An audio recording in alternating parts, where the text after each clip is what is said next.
I'm going to take the news to Wyoming now because I got a friend kind of who lives in Wyoming and saw a few Wyoming stories here on the news agitator on Ground News. So we'll look over them, just kind of do it real quickly. It's nothing like a big deal, but I did want to throw a little bit of Wyoming news in there. So in Wyoming, the Eastern Shoshone tribe decides to classify the buffalo as wildlife, and here's why. And then we'll go over to the AP article here because I like to give the Associated Press some clicks, especially after Trump kicked him out of the White House. So Jason Balds drove down okay, so this is going to be like they're very good. AP's very good at turning their news articles into stories, but I'm not trying to read a story here. Basically, they're changing the buffalo's classification from livestock to wild animal or wildlife, and the reason is that affords it more protection. They're trying to reintroduce it into the wild. They want it to be a wild animal as opposed to being raised as livestock, which is what's going on right now. So it's to be in harmony with nature is basically the gist of it that I got. And you can definitely go to the Associated Press and look up Wyoming buffalo, and you'll get that article. I will also put a link to it in here.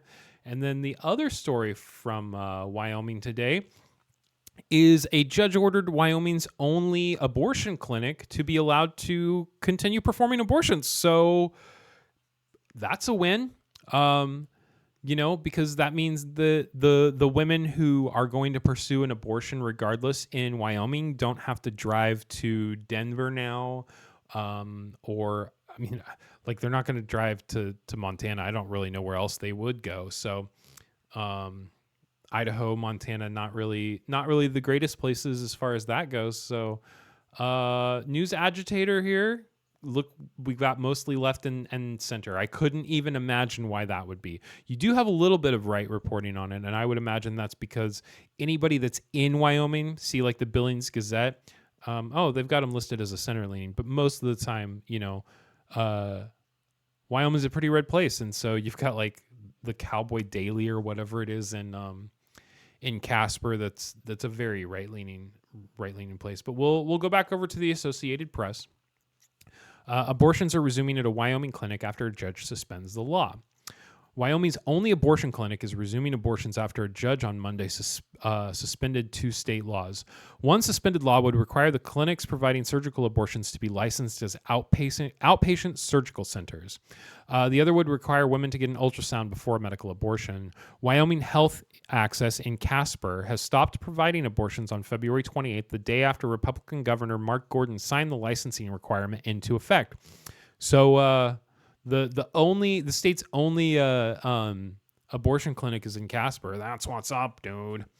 The result, at least some women are seeking abortions had to travel out of state. Exactly, because like outlawing abortions is not going to stop people from trying to seek abortions. Like it is just going to make it more difficult, less safe, more deaths, things like that. So safe, effective, and educate people. I think that those are really the biggest things that you should be doing when it comes to this. So now women will once again be able to get abortions in central Wyoming while the 2 laws continue to be contested in court, Wellspring Health Access founder and president Julie Burkhart said Monday. We are immediately shouting it from the rooftops to make sure our patients know, Burkhart said following the ruling. We are back to seeing patients the way we were on February 27th. An abortion opponent questioned the need to contest the laws if the clinic was safe.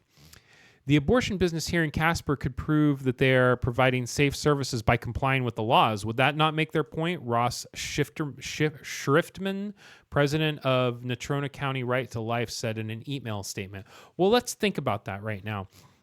So when you take a practicing place that has had no issues or anything, and then you impose restrictive laws on them for them to be able to continue practicing, how do restrictive laws prove that they're safe? Registering as an outpatient surgery center I believe it sounds like money to me. It doesn't sound like anything to do with safety. But again, I don't know the nuances of Wyoming's abortion laws. I'm just reporting on it because I think it's good that their abortion clinic has been allowed to continue providing access to healthcare for women.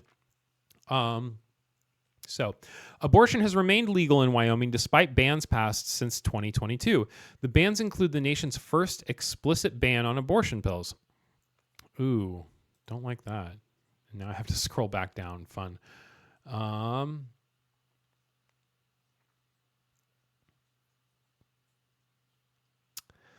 A judge in Jackson blocked the bans, then struck them down in November on the grounds that abortion is allowed by a 2012 state constitutional amendment guaranteeing the right of competent adults to make their own health care decisions. Your body, your choice. I mean, that's what the people who didn't want to take the vaccine said, right?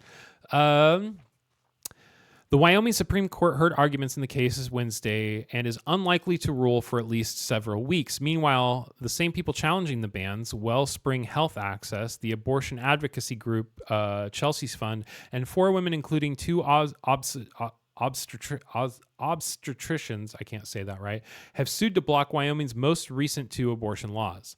The surgical center licensing requirement would require costly renovations to make Wellspring Health Access compliant. Exactly. Yep. Gordon vetoed the requirement for an ultrasound at least 48 hours before a pill abortion, calling it erroneous in case of rape, abuse, or when a woman's health is at risk. State lawmakers voted to override the veto on March 5th. The ultrasound requirement did not significantly affect clinical operations, but Wellspring Health Access also suspended offering pill abortions to avoid legal complications. The law stands to add to the cost of complications for women getting pill abortions, or any abortion. I mean, come on. Opponents call the laws like Wyoming's requirement targeted restrictions on abortion providers because they can regulate clinics and abortion access out of existence even if abortion remains legal. Yes, and that's what the whole point is. You put these restrictions on them, these arbitrary restrictions, and then they can't provide the services that they provided before. So in blocking the laws while the lawsuit proceeds, District Judge Thomas Campbell in Casper ruled that they too stand to violate the Constitution. Despite the new restrictions, Wellspring Health Access has remained open to consult with patients and provide hormone replacement therapy for transgender patients. The clinic opened in 2023, almost a year late after having heavy damage from an arson attack. Okay, well, that's that. So go to Casper to get your abortions.